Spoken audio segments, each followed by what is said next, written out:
Yeah, that's the best introduction I've had. I like it. Efficient. Let's bring some efficiency to Lincoln Day introductions. I love that. No, thank you guys. I appreciate the warm welcome. We love you guys. Give yourselves a round of applause, all right? Like the USA chants around here. That's good. Bring it back. So I'll tell you, it's a unique opportunity because for the last 4 years, right, we've been cursing the darkness, and with good reason. We went through an identity crisis as a country. We lost the values that this country was founded on: faith in God, patriotism, hard work, family, all but disappeared in so much of our country. That was 4 years ago. But now look at where we are. We're on the cusp of a new golden age for the future of the United States of America. And it feels fantastic. Is that right, President Lincoln? He let us know the first time. Give President Lincoln, give stand up, Mr. President.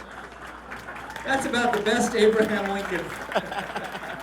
Honest Abe. Thank you.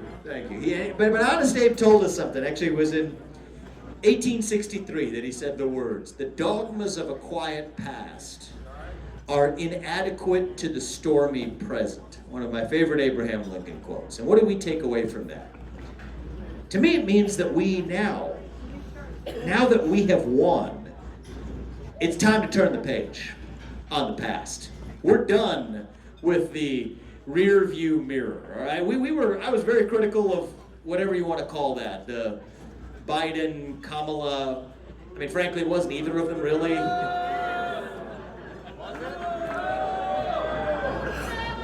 That's in the past. We're done with it. I mean, frankly, it was the people controlling them. Their cognitive deficits in some ways were not just a bug, but a feature for the people who controlled them, okay?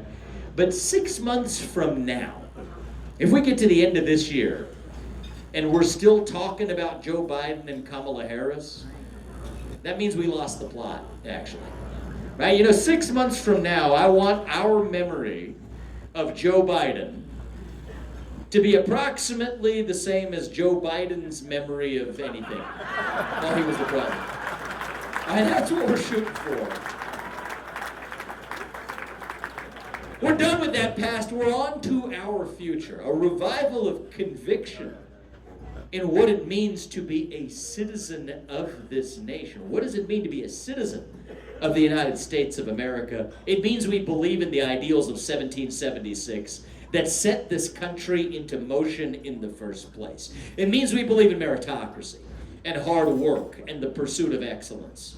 That you do get ahead in this country, not on the color of your skin, but on the content of your character and your contributions. That's why we're done with the woke DEI agenda and the group quota systems and affirmative action, because we believe in merit in the United States of America. What does it mean to be American? It means we believe in the rule of law. And I say this as the proud son of legal immigrants to this country. Right? Where's Srinivas? We met him beforehand. Right here, buddy. Built a business right here. You introduced him to him. Thank you. Legal immigrants like yourself. That also means that your first act of entering this country cannot break the law. And that is why, if we've had the largest influx of illegals into this country in American history, then it means we ought to have the largest mass deportation in American history. That's not racist. That's not xenophobic. That's what it means to stand for the rule of law in the United States of America. It means the people we elect to run the government ought to be the ones who actually run the government. Not unelected bureaucrats in the deep state, whether that's three-letter agencies in Washington, D.C., or frankly, three-letter agencies in Columbus, Ohio. It ought to be we, the people, that create a government that is accountable to us, not the other way around. And what does it mean to be American? It means we believe in free speech and open debate. That you get to speak your mind in the open without the government standing in your way, as long as I get to in return, and your neighbor does too. Even the protesters outside. And I missed them. I was a little late, but I heard were there protesters? I mean, I heard them. Okay. Were they in a good mood tonight or a bad mood tonight? They're confused. You're actually right about that. I'll tell you a funny story about the protest. So I drove here from Toledo earlier today, but I met someone who, actually I met with a few people who I had met at the Lucas County Lincoln Day dinner earlier today as well.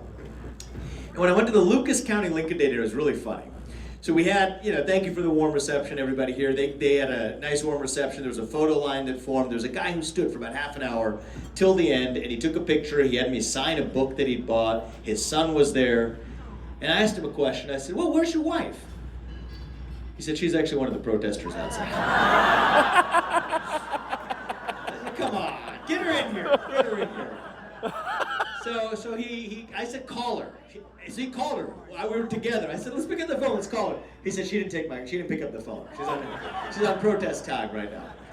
So that's that. And then, but even we make progress. I promise you I would have talked to those protesters earlier tonight. We came from the county reception beforehand.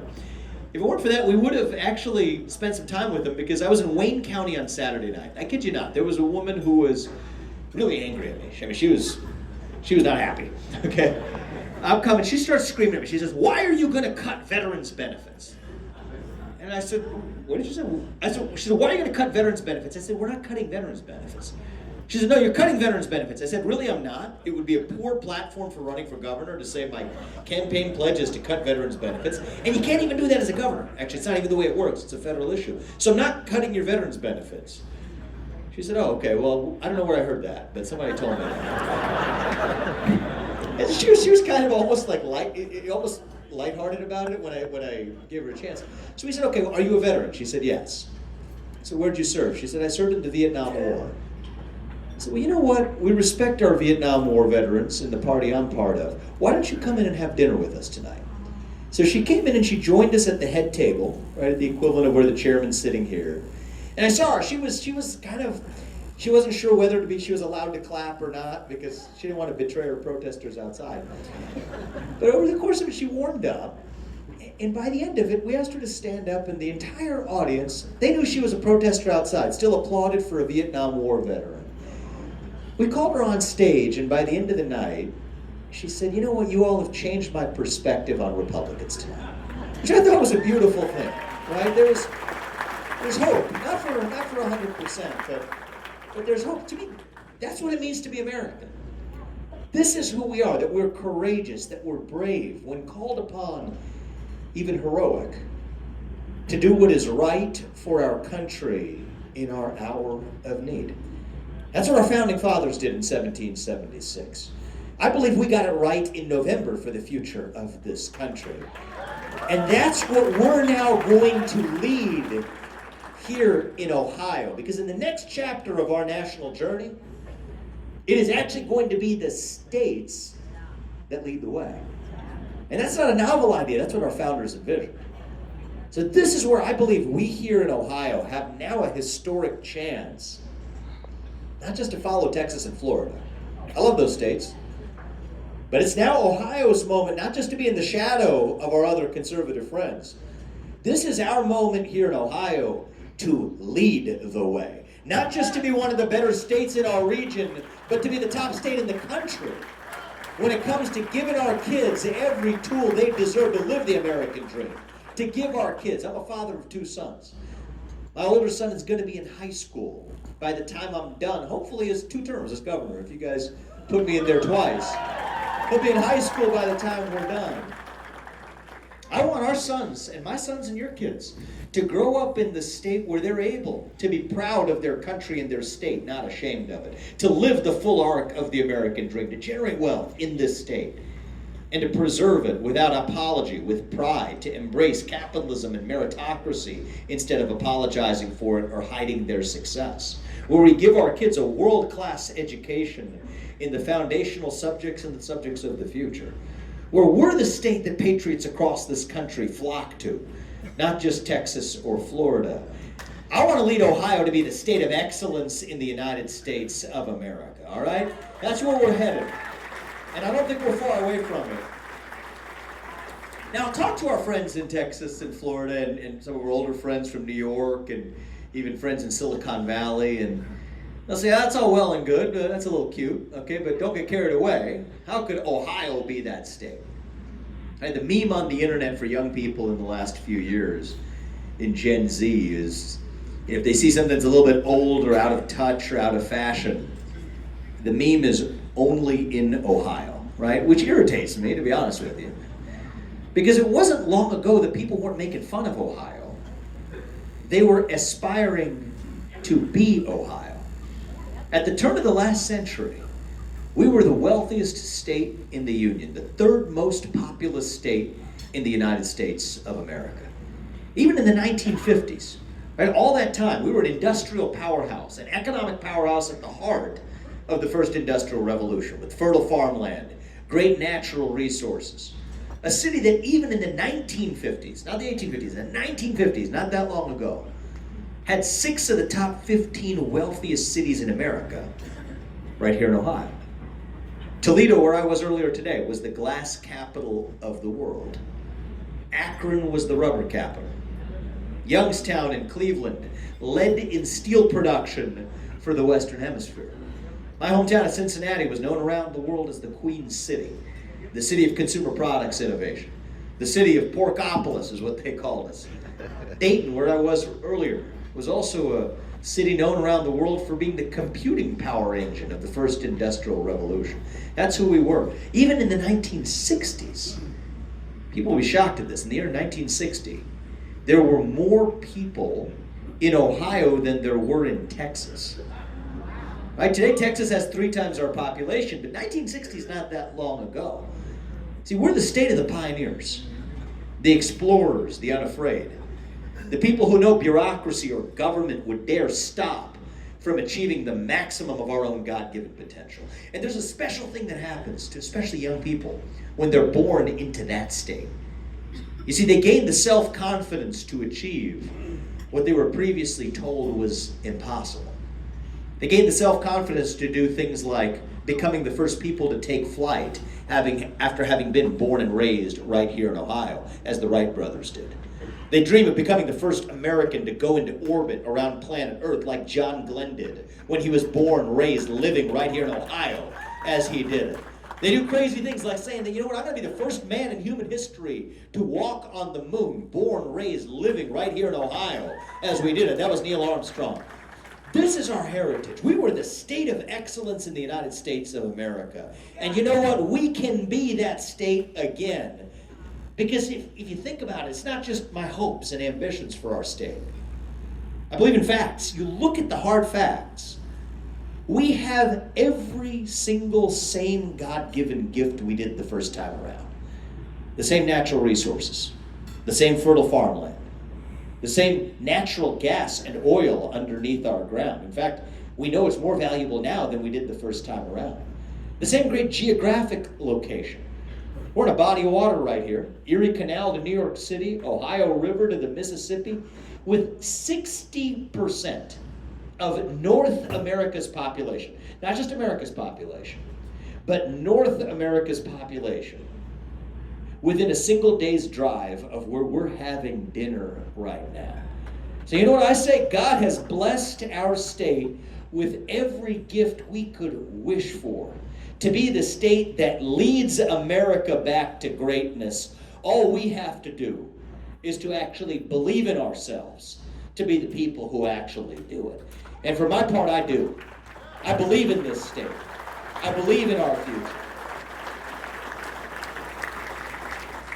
I have bone deep conviction that, you know what, we're in the middle of a second industrial revolution now. If Silicon Valley led the way for the last 10 years, it's going to be the Ohio River Valley for the next 10 years. That's what's coming.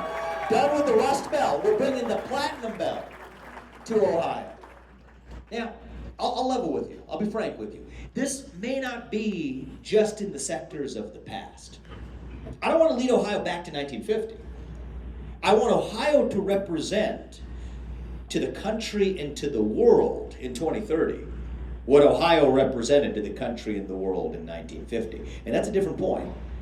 We're not just chasing the sectors of the past. We're also chasing the sectors of the future, from semiconductor production to nuclear energy and natural gas to power our electric grid without apologizing for it, proud of it. without actually holding ourselves back, unleash our capacity from biotech innovation to Bitcoin to our defense industrial base. The state where we use AI not to take jobs, but to make jobs through workforce training and education. This is where I want to lead our state. This is our modern day Northwest Ordinance in Ohio right now. When a group of Baptists braved the West to forge the frontiers of Ohio to secure religious liberty and freedom of speech, even before the Constitutional Convention, that was Ohio. And this is our moment in Ohio again. It is our Northwest Ordinance to say, you know what, we are a conservative state. We do believe in the values this country was founded on and to conserve them. That's what it means to be a conservative. That's not going to lose us elections. That will win us elections because it's going to put more money in your pockets. And you know what? It's going to put more money in Democrat pockets too, and I'm okay with that, all right? It's going to lift up more people from poverty. It's going to give our kids that missing self-confidence that Neil Armstrong had, that John Glenn had, that the Wright brothers had, that they deserve to have as their birthright as Ohioans and as Americans. It's going to make us the state, the people across this country, patriots, including our kids and our grandkids, who have left this state will flock to and flock back to as we lead the country back to greatness. And I do believe, right now more than ever, that's going to require a leader from the next generation to lead Ohio. Thank you, ma'am. I appreciate that. What's your name, ma'am? Stand up, ma'am. What's your name? Leanna, good to see you. We met before. It's good to see you. You're brilliant. Thank you. Thank you. I appreciate it. You are very kind, Leanna. We're each given our gifts, and we're going to use them to take our state and our country to the next level.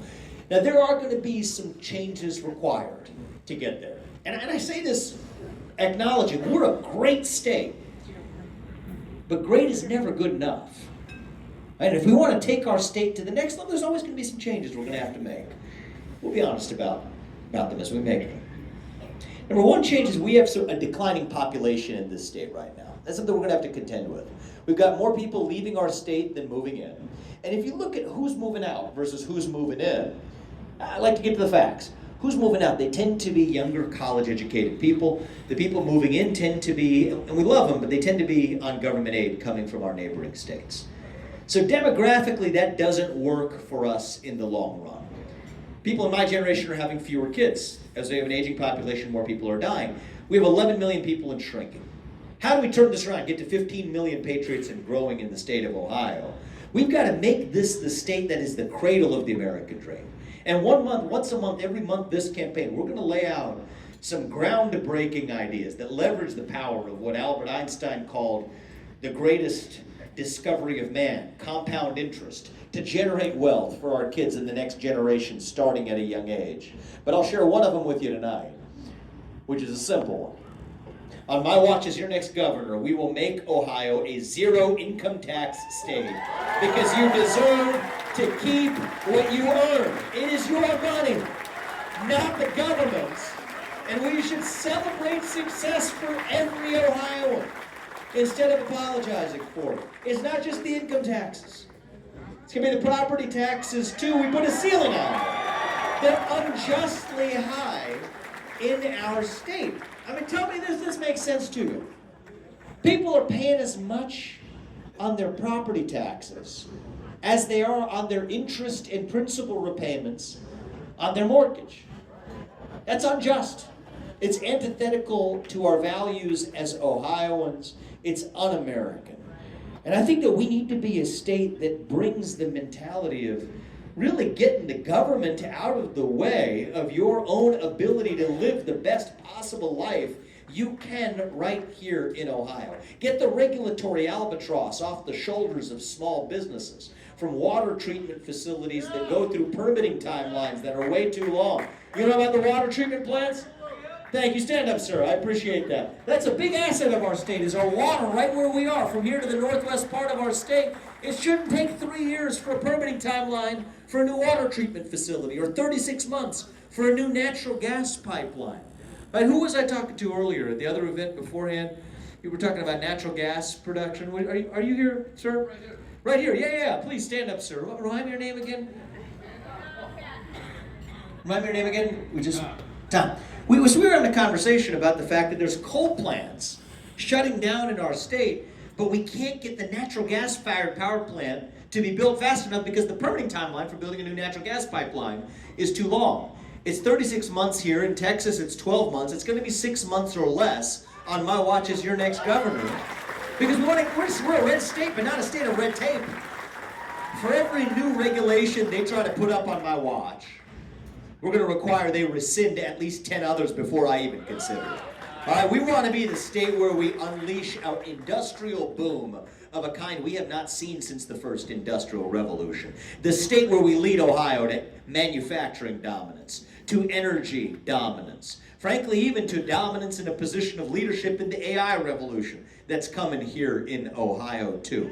The state where we build more homes to bring down the cost of housing, build manufacturing plants, build startups, build small businesses that grow up to be big businesses, build wealth without apology, build a life in the mold of the American dream. So we are no longer a state where little league teams have to shut down because they can't find a local company to sponsor them. Or a mom doesn't have to think twice before having a second or third or fourth kid for fear of the cost of a new stroller or buying a bigger car. A state where every parent has that bone-deep conviction that their kids will go on to live an even better life than they did while staying here in our state of Ohio. Now to get there, thank you, I appreciate that. And to get there, there's one important missing link to this. We can't be the state of economic excellence in America without also being the state of educational excellence in America. Okay, and right now we are in the thick of an educational achievement crisis in the United States. I don't use that word lightly. It is a crisis when 75% of 8th graders are not proficient in math for their grade level. It is a crisis when the average student in China is a full 4 years ahead of the average student here in the United States by academic year. Now think about that. That means a 7th grader here is performing at the equivalent level of a 3rd grade student in China. That's unacceptable. There's kids in other countries where English is now not even their first language, doing better on English proficiency. That's our national language. Doing better on English proficiency than our own students here. And I think I speak for every parent in this room, as an Ohioan and as an American, when I say that we refuse to stand by and idly watch as the United States decays in comparison to China. No. We're going to turn this ship around. We're going to turn it around in Ohio. We will lead Ohio to be the top state in the country and in the world, to give our kids a world-class education in the foundational subjects of math, reading, writing, physical education, civic education, financial literacy. This is what we're starting here in our home state. Now, some of this will require time-tested solutions like taking our school choice programs to the next level. School choice has been successful in Ohio. I give credit to the people who came before me for adopting some pretty good school choice measures, and we can go even further. The full distance that Iowa and Arizona have gone. Even making homeschooling a viable option for parents who desire it. And that's what we're going to do in this state. We're going to go even further on something that's already worked well. But I'll also tell you, because I've traveled this state, there are many parts of this state where, like it or not, the public school is the only choice that is available. And we have no choice but to make sure that our public schools are also equipped to compete with the best of the alternatives. That's going to require some real change and some real leadership. This isn't just playing catch up with the rest of the country. Here we're going to lead the country by making sure, let's start with making our kids show up to school. I mean, since the COVID-19 pandemic, and it wasn't really the man-made virus so much as the man-made policy response to the virus, we have an absenteeism issue that's spread across our state like an epidemic. 25% chronic absenteeism in some parts of our state. Well, I promise you this is the basic stuff. As your next governor, never again will we bend the knee to a fake Anthony Fauci knockoff who allowed our public schools to be shuttered while our private schools remain open. I call her Mrs. Fauci. She's my opponent in this race. And you know what? She owes those kids an apology. We're going to beat her by 40 points in the general election with your help and reunite Ohio with a landslide. But that's just the basic level. Beyond that, we're going to stand for the achievement of our students, from the sports fields to the classroom. We're going to stand for the achievement of our students by making sure we have the best teachers actually stepping up to teach them, equipped with the tools they need to do it well. Our teachers we actually met Lisa. Where are you, Lisa? Lisa, you want to stand up, Lisa? Thank you for saying hello. Middle school teacher. Yeah, middle school teacher. That's a tough job. I'll tell you something. I'll ask you a question. I don't know what you're going to say because we didn't talk about this, so she might embarrass me here. But you know what? If I'm wrong, you tell me.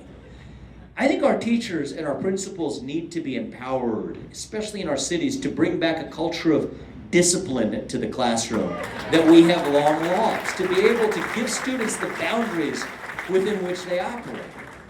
And I'll also tell you, this is not a standard Republican talking point, but I'm going to give it to you anyway. I think our best public school teachers deserve to be paid a lot more than they are right now. Because you can't live the American dream on a starting salary of $40,000 a year, which is what it is in most of our state. What do you think about that, Lisa?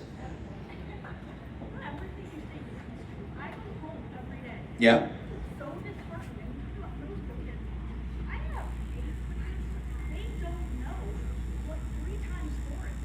Eighth graders who don't know what 3 times 4 is a problem. Yeah.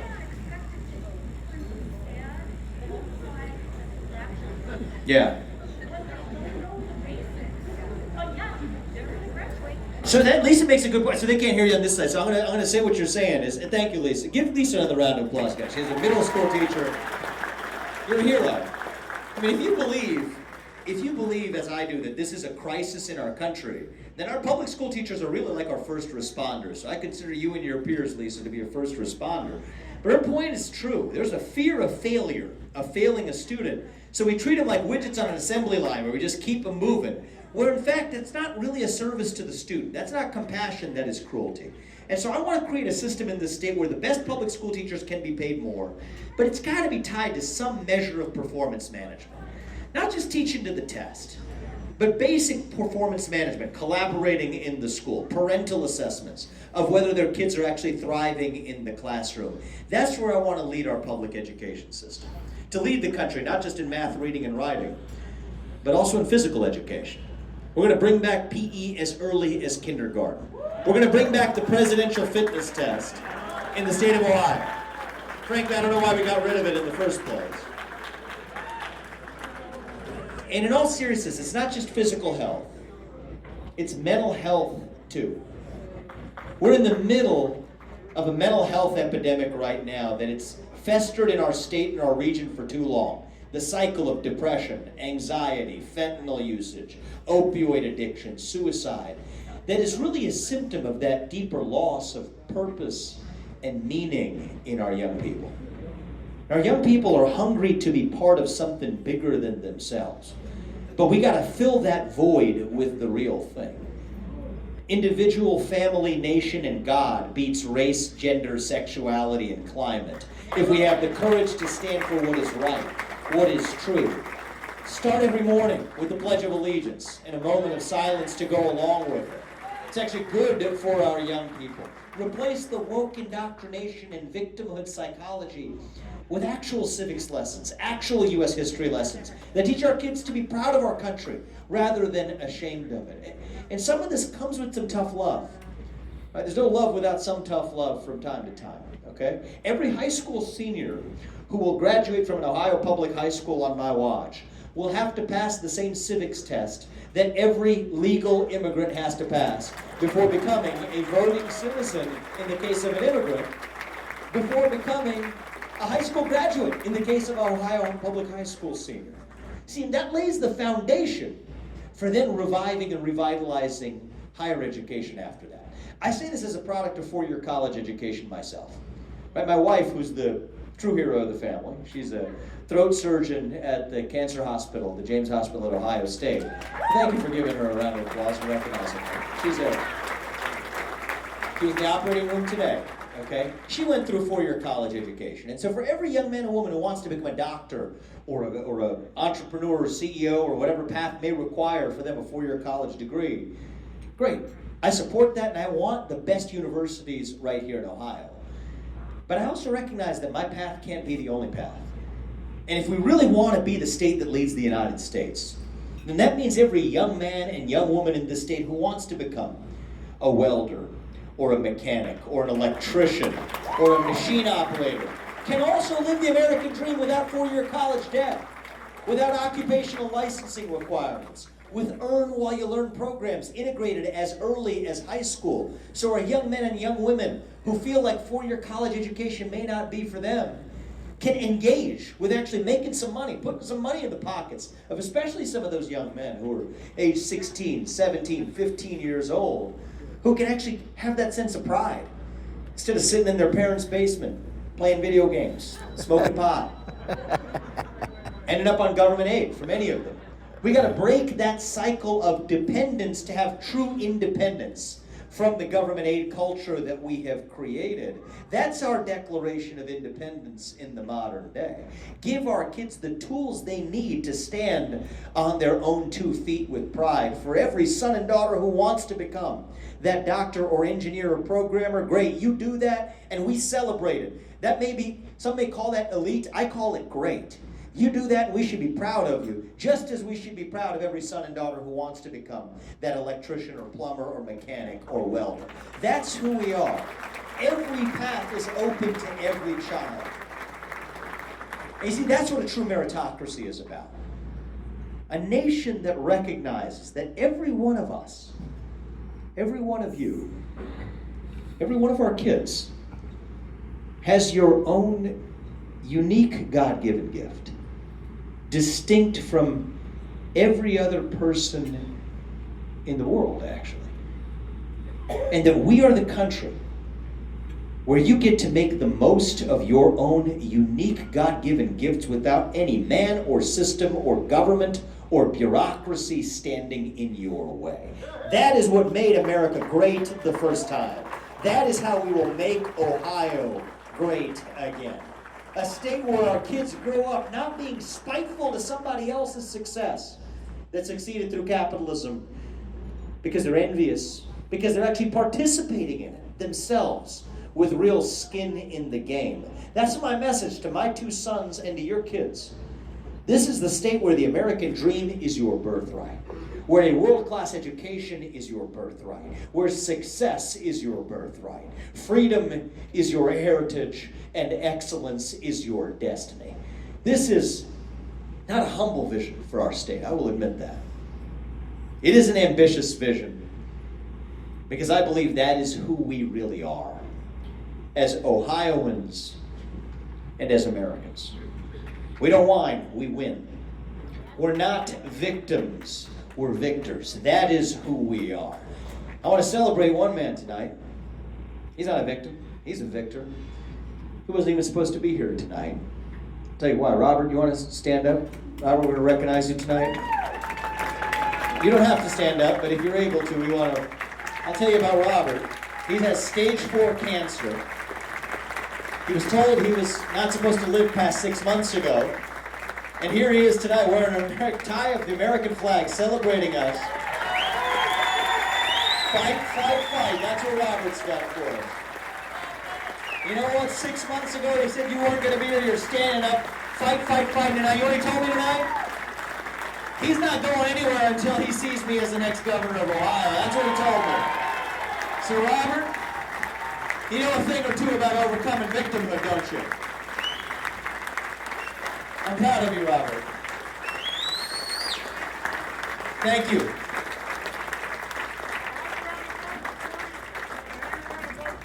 Thank you. He said he hung around this long, he's going to hang around and vote for me. I appreciate that, Robert. You hang around for Trump, you'll hang around for me. I appreciate that. All right, we're not going to let you down. This is who we are. We're going to fight for my kids and your grandkids and every one of the kids of parents in this room to make sure they can live the same American dream this state gave to me. We're going to fight every day for the future of our state. We're visiting all 88 counties this year. We're visiting all 88 counties next year. I'm going to visit all 88 counties every one of the 8 years that I serve as your next governor. All right? We don't want to govern from a bubble. We want to listen to you. We want to work with you. Not just the people in this room, but the people who aren't in this room either, for that matter, okay? We got a big tent coalition. I don't care if you're Republican, Independent, Libertarian, Orphan, Reagan, Democrat, frankly, anybody who's politically homeless in this state. All right, we're going to bring a home in for you, to seat at the table for you in this movement. If you care about economic excellence for your kids and educational excellence for your kids, if you care about giving the next generation the same shot at the American dream that this state gave to me, then we are going to work together to lead our state to the next level, because we are no longer a state in decline. We are not a region in decline. We are not a nation in decline. We are a nation and a state still in our ascent, still on our way up to that shining city on a hill. That state and that country where we will look our children in the eye and mean it when we tell them that you get ahead in the United States of America with your own hard work, your own commitment, your own dedication. And that you know what? You are free to speak your mind at every step of the way. That is the American dream. That is what we are running to. So that 10 years from now, when we're sending manned rockets to Mars, when we're powering our electric grid with nuclear energy, when we're curing previously incurable forms of diseases, maybe even stage 4 cancer, with cures discovered right here in the state of Ohio. You know what our young people are going to say then? Only in Ohio. Thank you guys for having me one more time. God bless you and your families, and may God bless our United States of America and our great state of Ohio. Fight, fight, fight. We got your back, brother. Thank you. Thank you.